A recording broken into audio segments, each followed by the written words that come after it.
Hello and welcome to another primetime episode, another mentor episode.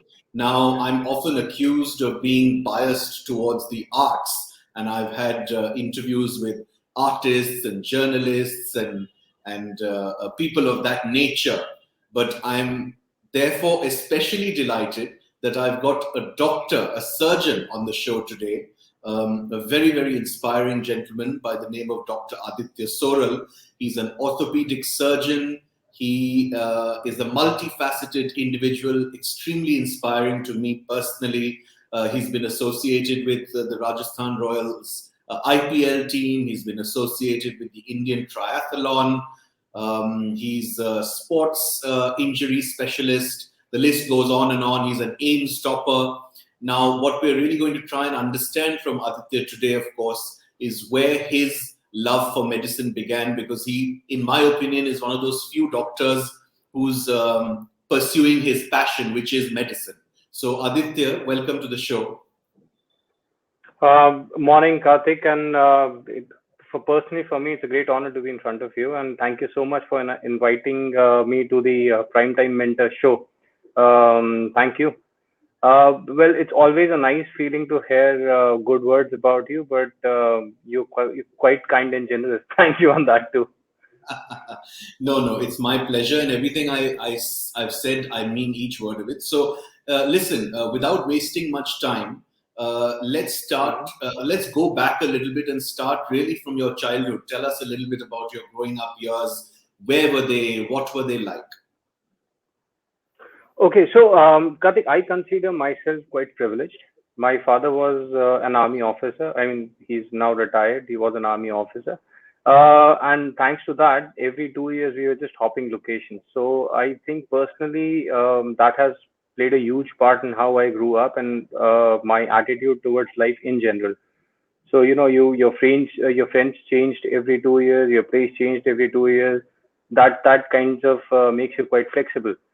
So yeah, in fact, if you look at it, I changed 8 schools in 12 years of my schooling. So Wow. it's and part of that was nice because I was never a very good student at school. So thankfully, I had new teachers to misbehave with, or I there were different locations I would kneel down outside the class, or different scenarios, different sceneries. It is kind of nice. Tell me, now that you specifically mention just one example of how much you were moving around 8 schools in 12 years, that must have been unsettling at some level. And how did you deal with that?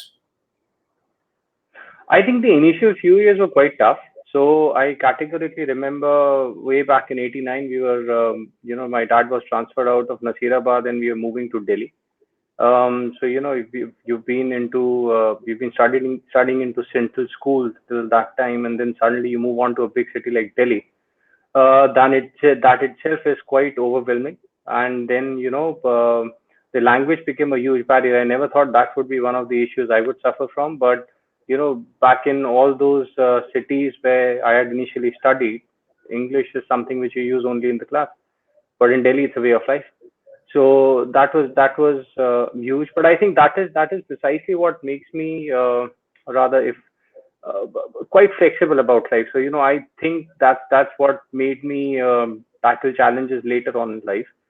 I also remember that while we were moving out of this place, Nasirabad, my brother who was in class two, I believe that time, he was crying because he was obviously going away from his friends, and my dad was in the car. We were driving back to Jaipur, and he said, "Look, this will happen. So you will lose people, and it's perfectly fine. You got to make new friends."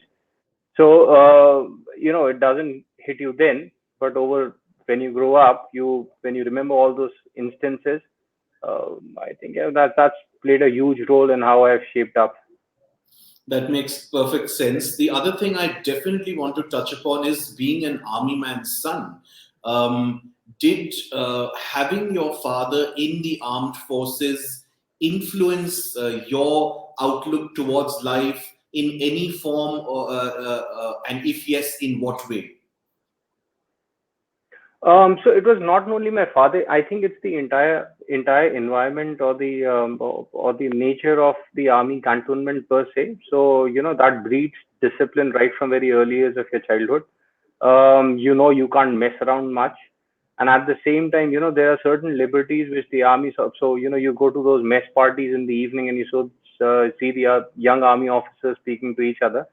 So within the framework of that discipline, there are occasions when they would do certain excesses. So it makes it, you learn so many things from that. It's like, okay, you got to have the discipline, but you can enjoy the life too.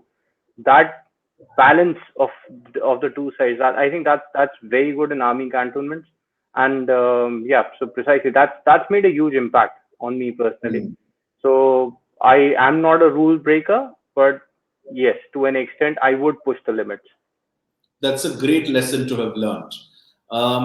Now, I didn't say this. You confessed yourself to not having been a very, very good student through school. And therefore, it makes me even more curious about how medicine came about. And, then you obviously went on to be a very, very high rank holder at aiims. So, how did that happen? How did medicine come about? How did the decision to study medicine really come about, given that you yourself say that you weren't a very, very good student at school?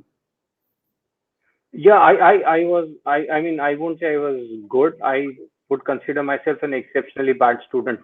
So things apart, but and many people have asked me that question, why a doctor? And I don't have a good answer to it, because as far as I can remember, I always wanted to be a doctor. Now, Wow. one particular instance is class four, when my grandmother here in Jaipur, she had certain medical issues, and there's this doctor who had come home. And a big major influence for me becoming a doctor was also my uncle, my mama. So he was at that time a resident at SMS Medical College. And I just saw those guys taking blood pressure, measuring blood pressure for my grandmother. And yeah, that is one thing that is one vivid memory, as if I can put it that way. And I was completely mesmerized, I was completely into it. I was hooked on to that BP apparatus at the when I was in the fourth standard, and I would play around with it, and I would nag my mama to teach me how to take a blood pressure and all that. But yeah, I don't have a good answer as to when I started thinking of becoming a doctor, because all I ever thought was becoming a doctor, as far as I remember. Well, it obviously stuck on in your case because many of us at that age and stage in our lives, amongst cousins and with siblings, have played doctor, doctor at home and been through this fantasy stage of "hum to doctor hi banenge." But then, obviously, in your case, that it was a lot more profound and deeply ingrained because you followed through with it. So, anyway, tell us then what happens after school. Yeah, so I think, as all of us are, we do experiment with certain things in school. And eventually, when I reached grade 11, um, my mama, who was a doctor by then, was not very interested with the idea of me getting into medicine. Uh, I don't know why that was, and so was my father. So there was this occasion in the 11th standard when they said, why don't you become an engineer? And I did. I must confess, I did actually think about it. So I went ahead, and उस time पे there's this brilliant tutorial things which were there for Yes. IITs. Got myself enrolled in that course, started doing it, but somehow it didn't click. And every time I would open my biology text, every time I would open. So that brings me to this particular thing. So like I told you, my uncle was studying medicine there, and there's this very uh, huge text of medicine. We call it the Harrison's textbook of medicine. And eighth or the ninth standard, I believe, I was back to Jaipur for a 2 month vacation from school, and I latched onto it. I completely, I was reading a chapter by chapter, understanding nothing, just getting a faint idea of what they're talking about. But yeah, every time I would open my biology text, or the Harrison I stole from him, I would be completely into it. So I think that the choice was natural for me that time. And then Right. by the time you're in the 11th standard, 12th, or the 12th standard, how the middle class Indian family thinks that पढ़ लो नहीं तो कुछ नहीं बनोगे types. Right. So it gets you streamlined as far as studies are concerned. So yeah, that's exactly what happened. I think that's pretty much across the board. That happens to all Indian middle class students. True. And then so what happened after school? What was the next your MBBS and all? Where did that take place? Yeah, so soon after school, like I told you, I was not a very bright student, so I couldn't get selected in any of the medical colleges. I gave n number of exams and I flunked all of them. And then again, thankfully, the God Now, had again, placed. I'm sorry to interrupt you, but before you move on, and now you say it in hindsight very lightly and very nonchalantly that you flunked all over the place, but that must have been disheartening. See, the reason I'm focusing on these parts also is that it is always my hope, as you know, that a lot of young people watch these interviews, and so it's important for us to Absolutely. sort of delve on when you do experience failure, as you did at this time, and you sat for various medical entrances and nothing happened. Uh, how demoralizing was it? How did you deal with it? How did you go on? How did you pick yourself back up and didn't give up? All right. So, my case was a little different in the sense that if I can give one message to everybody who's watching this interview, is always be true to yourself, right? You must know what you've done.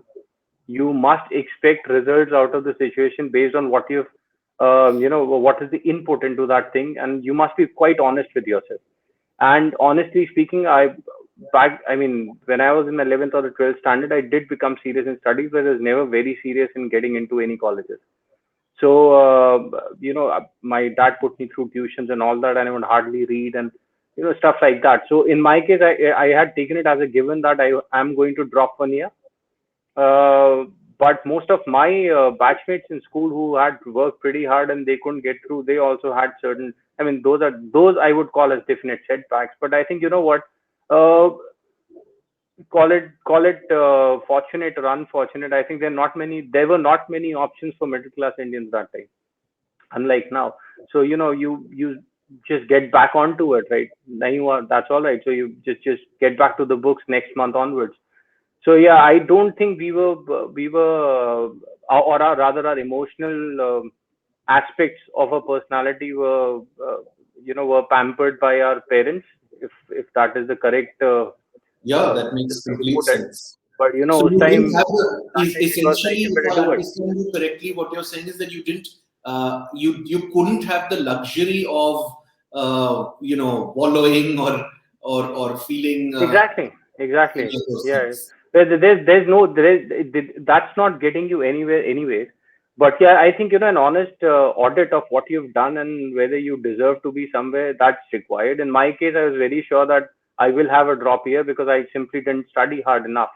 Hmm. But the God had to play his games, and I actually got through an engineering college soon after 12th, and I was ranked 98 there in Army Institute of Technology, and I kind of got attracted to the college because the college brochure said that you would have internet in your rooms, which was a big thing back then.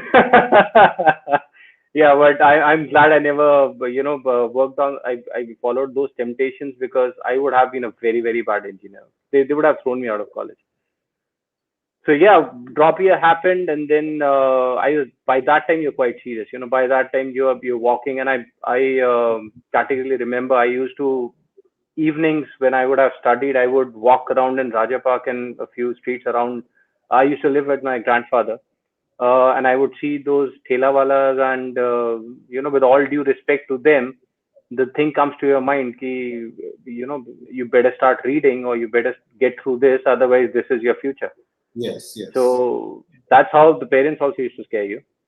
Um, right. So I'm sure there's nothing bad in that, but that's obviously something which, you get scared about. So that happened. Then I got through medical college. Um, then onwards, I think I was in my natural territory because that's all I ever wanted to do. So first year anatomy classes, you in the dissection hall in front of the cadaver. I would, they were a batch of 150 students, and I would see people who would not like the fact that they have to do dissections and all because many people in that or rather during those times, and I'm sure many students even now they get into medicine because their parents want them to be a doctor or their uncle want them to be a doctor, or that's the only thing they know about. Right. which that during those years, I'm talking about 1999, was rampant. That is exactly what happened. You didn't have a say in what you wanted to be for most of the people. So fortunately for me, I found my niche, or that was my natural habitat, and yeah, so on and so forth. And here I am. You went to so your the first medical college that you got into was SMS, was it? Yeah, yeah, I did my MBBS, or the grad from SMS Medical College. Yes. All right. Now, I also want to touch upon this because, again, as lay people, we used to hear this a lot, Mm-hmm. and I think we still do, about the completely different level of ragging that takes place at medical school and at medical colleges. What was your experience in that regard? Well, what is the age of people who watch these interviews? Well, let's say middle school and upwards. Okay, let's just put it that was quite violent. So medical school ragging, those period of time were pretty sadistic in nature, and Okay. that's the hard fact. So in fact, 3 months before the college started, for some reason our session was delayed. I got a phone call one fancy evening, and a guy on the other side said that, look, I'm your senior. Why don't you come and meet me?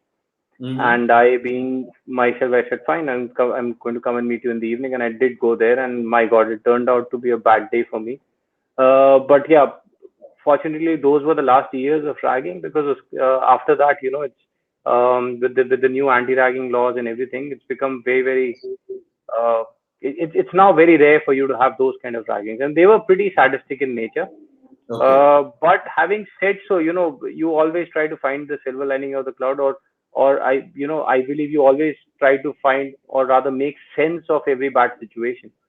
If I take it in that manner, that also brings you very closer to your seniors. And in a place like a medical college, where your mentors are your immediate seniors to a very big extent, it works out in that manner. We've seen, or rather, I have certain seniors of my college I'm still in touch with, and we share a very good relation with each other. So in a way, ragging played a part in that, but I think that's a huge price to pay for such a relation. It could have gone otherwise also.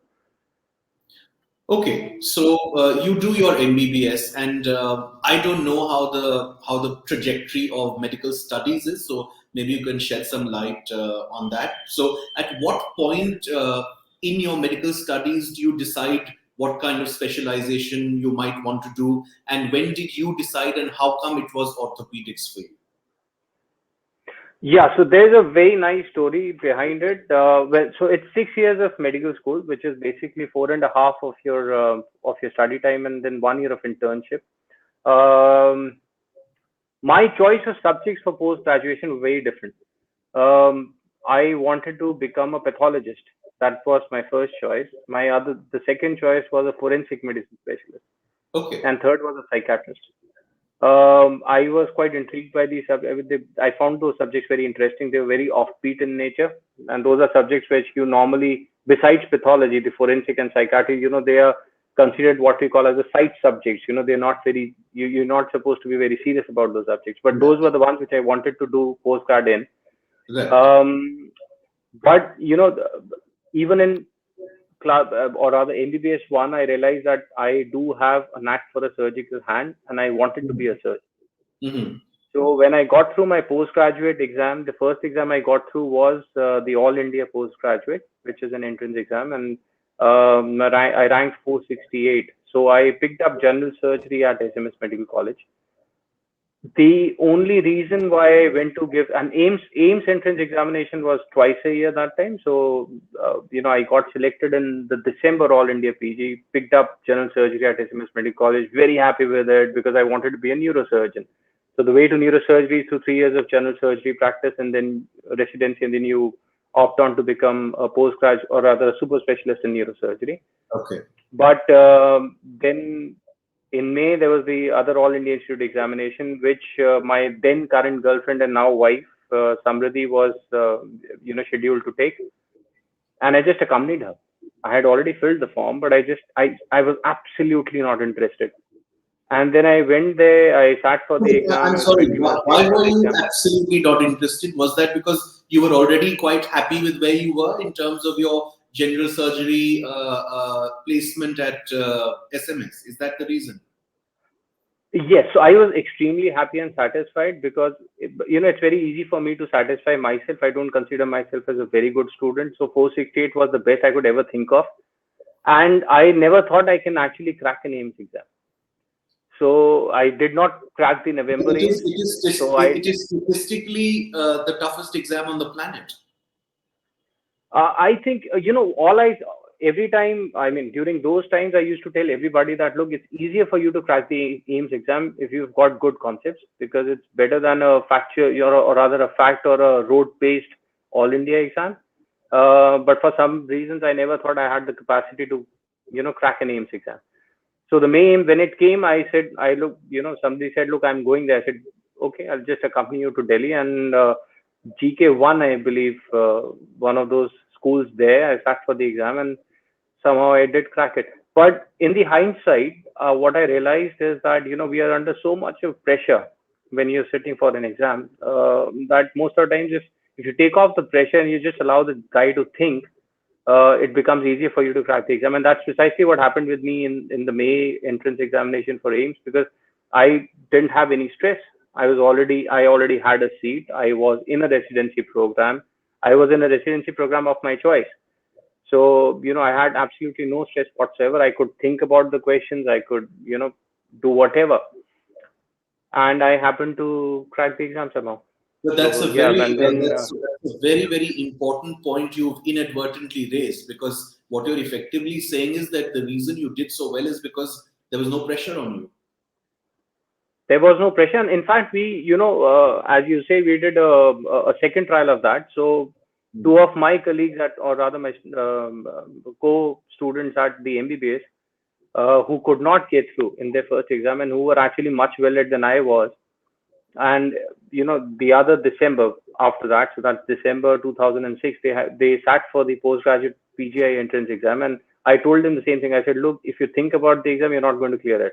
So stop studying a month before that.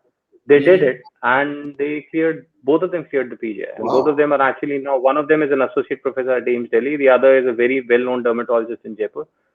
wonderful. So it seems to work. So I absolutely and completely believe, and that's what I tell every student, that if you know, to just put your books down a day or two before your exam starts, you're not achieving anything in the last 2 days. And I think that the credit for that thing also goes to my father, because all through my schooling years, that's precisely what he did.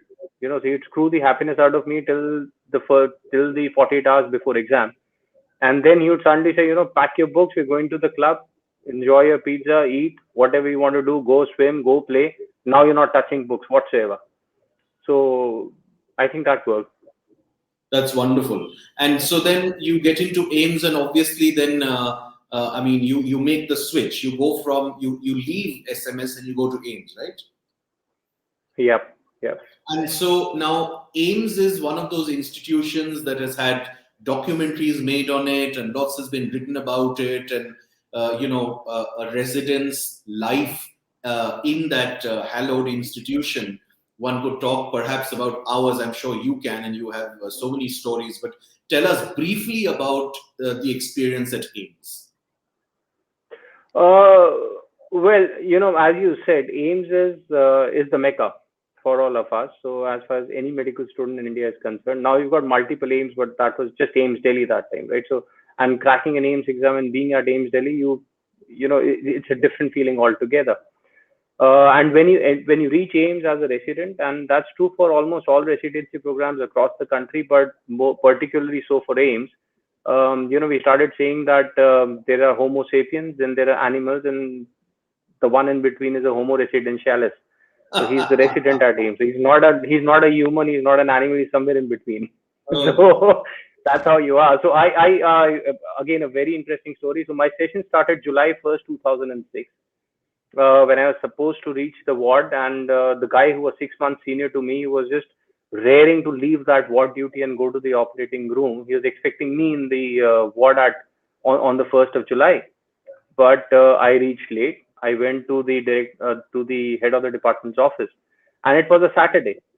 And 2nd of July was a Sunday, and that happened to be Samrithi's birthday, who was Mhm. still my girlfriend, not my wife, as till then. And I asked my HOD lad, look, can I go back home to Jaipur for a day because it's my girlfriend's birthday and I'll join on third? And he said, yeah, why not go ahead? And he's least bothered, right? He's like, kaun aa gaya, bakwas aa gaya, and all that. So I went back and I joined on 3rd of July, and this guy was, my God, livid. Oh God. So, oh my God. So my senior, I mean, he gave me a piece of his mind. So when I joined my residency and when I reached the ward on 3rd of July, 7 o'clock in the morning, after that, I reached my hostel room on the 7th of July at 11:30 at night. Oh my God. Wow. So yeah, for more than 72 hours, I did not see the room. And by the time I reached back, so you don't get hostel rooms that easily. So I was staying with one of my seniors from HMS, and there were 7 people in a very small room at the hostel. Seven. There were 7 people staying in that room. And when I reached at 11:30 on the seventh evening, I said, "Look, I can't do it. I'm going back." The beauty of it is that because every one of us goes through those residency days, all these other 6 people, they took me out to dinner to Delhi Heart the next evening, on 8th evening. They sat down with me and said, look, ye sabke saath hona hai, and this is how residency is, and this is what you got to go through, and this is what makes you a real doctor. Right. So, I cannot thank them enough because that I literally had almost given up.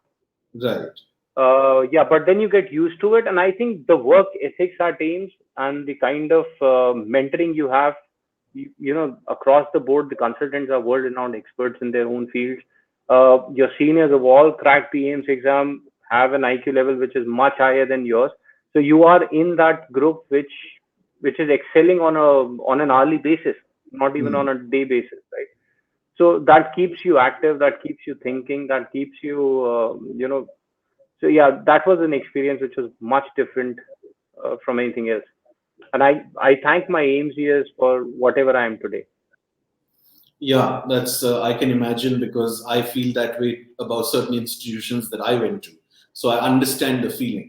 Now, I want to also briefly talk about. I don't want to spend too much time because we're sort of running out of time also. But you did do a very, very crucial and important, and I know for you a very impactful fellowship in Australia.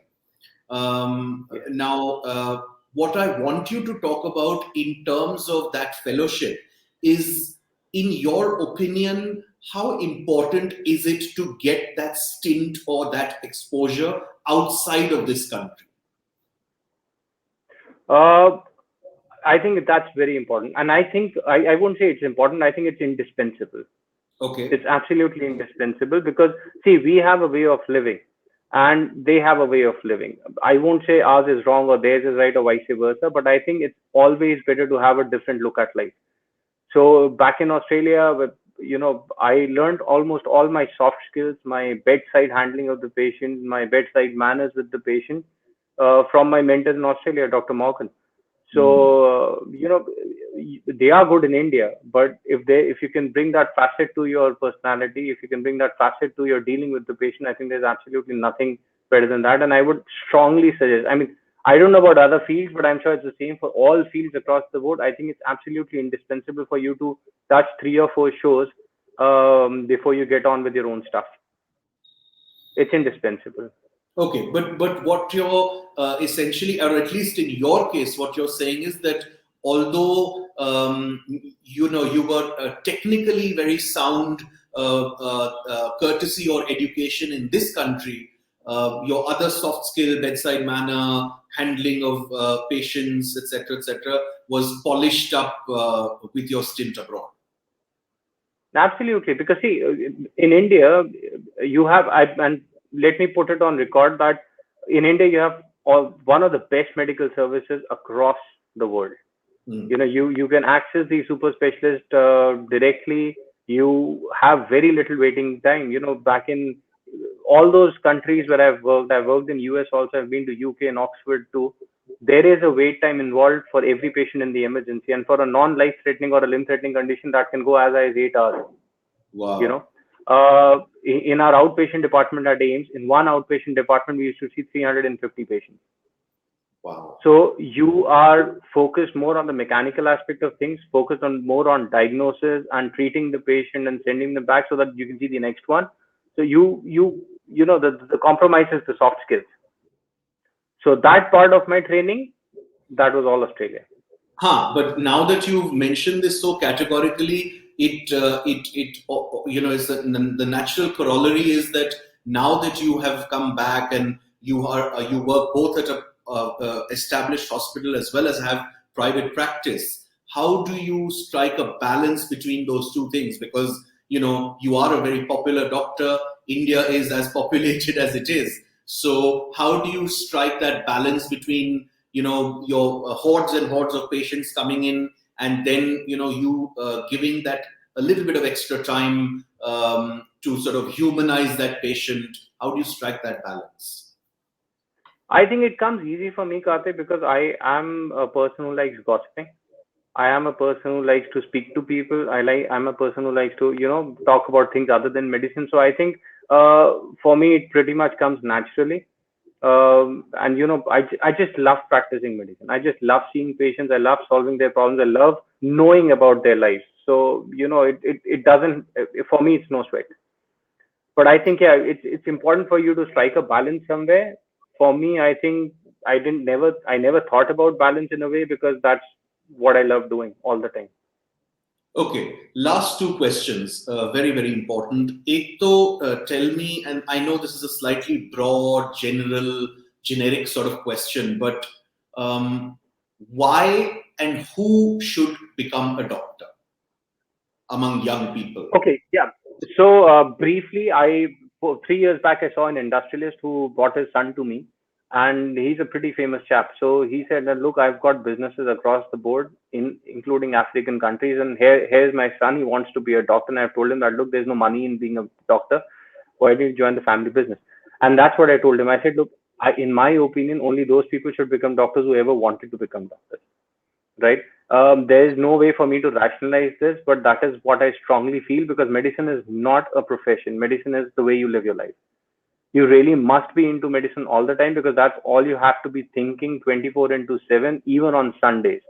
So, for example, I'm doing this interview with you at 11:30 on a Sunday, and the next stop is the hospital. So, if you are into medicine, if you have that curiosity about the human body and you can't think of anything else, become a doctor. If you think of becoming a doctor to earn well or to be respected by the society or to have it as a profession, no matter whatever your reason, you're wrong.